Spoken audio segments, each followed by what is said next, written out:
A ver, pensemos en esto.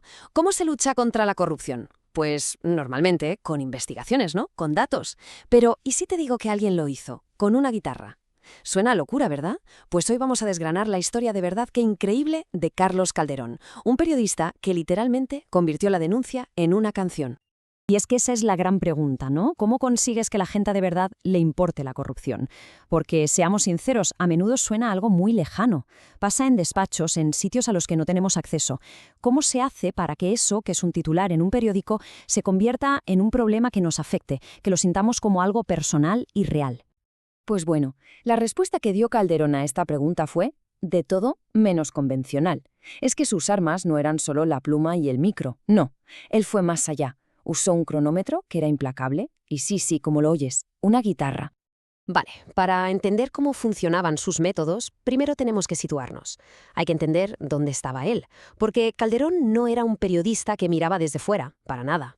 Él operaba, ojo, desde el mismísimo corazón del poder legislativo en Argentina.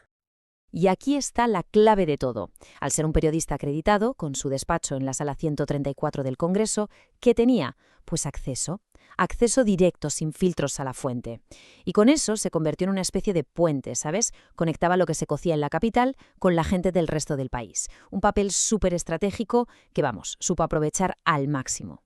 Pero claro, tener ese acceso no era solo para conseguir la exclusiva del día y ya está. No. Él tenía un propósito clarísimo, una misión que era la que marcaba absolutamente todo lo que hacía, cada uno de sus reportajes. Así, tal cual. Simple, pero increíblemente contundente. Ese era su lema, el motor de todo su trabajo. Porque lo suyo no era solo informar, era fiscalizar, denunciar y hacerlo de forma activa contra la corrupción en el Parlamento. Una auténtica batalla que además decidió librar desde dentro. Y es justo aquí donde la historia se pone de verdad fascinante. Porque para cumplir esa misión, Calderón no se quedó en el periodismo de toda la vida. No. Él desarrolló su propio manual, sus propias tácticas. Y eran sistemáticas, pero sobre todo muy creativas. Vamos con su primera gran jugada, que fue sencillamente brillante. Brillante por lo simple que era. Él decidió que la corrupción no iba a ser un escándalo que sale de vez en cuando en las noticias. No, tenía que ser un goteo constante, algo que estuviera ahí todos los días, presente en la vida de la gente. A ver, esto que hizo Calderón en el mundo de la comunicación tiene un nombre. Se llama framing o encuadre. La idea es sencilla. Coges un concepto abstracto como la corrupción y le pones un marco concreto y constante. El resultado, que se vuelve imposible de ignorar. Y mirad, este número es el ejemplo perfecto de su método. Durante el gobierno de una provincia, Calderón no se limitaba a contar los escándalos. No, es que cada día, cada santo día, recordaba a la audiencia el número exacto de días que llevaban de corrupción.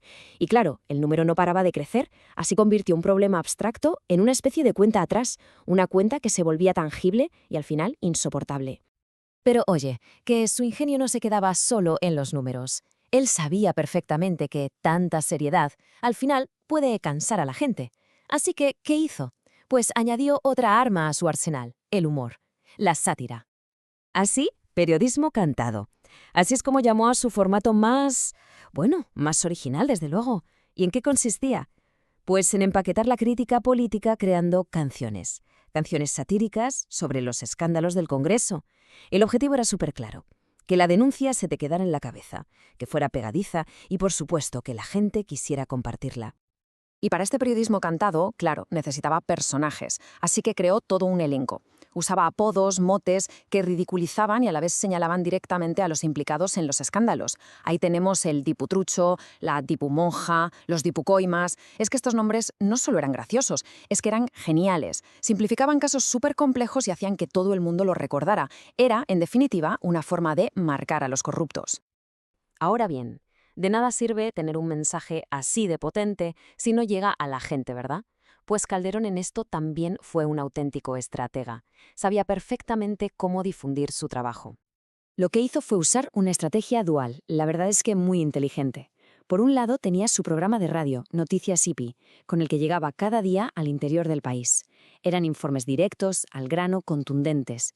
Y por otro lado publicaba una revista de tirada nacional, Carta Abierta, que le daba una plataforma con mucho prestigio para análisis más a fondo. Esta combinación era perfecta. Le permitía marcar la agenda del día a día y a la vez empoderar a la gente a largo plazo para que fiscalizara a sus representantes. Entonces, ¿con qué nos quedamos de todo esto? Porque el trabajo de Carlos Calderón no es solo una anécdota, una historia curiosa y ya. No, no. Es un verdadero modelo, un manual de cómo el periodismo puede y debe ejercer de contrapoder de una forma realmente efectiva. Su éxito, si lo pensamos bien, se puede resumir en 3 pilares, en 3 claves. La primera, el acceso. Tener información directa, sin filtros, desde el Congreso. La segunda, la independencia. Él controlaba el mensaje porque usaba sus propias plataformas, no dependía de grandes medios. Y la tercera, y quizá la más importante, la creatividad. Una creatividad desbordante para que sus denuncias no solo informaran, sino que de verdad calaran hondo en la gente. Y todo esto, claro, nos deja con una reflexión final. Hoy en día, en un mundo que está absolutamente saturado de información, la historia de Calderón es más relevante que nunca. Nos obliga a plantearnos una pregunta. Con los desafíos que tenemos ahora, ¿qué nuevas formas de periodismo cantado necesitamos? ¿Qué contadores de días podríamos inventar para mantener el poder bajo control? La respuesta seguramente está en lo mismo que hizo él. Combinaré el rigor de siempre con esa misma audacia creativa.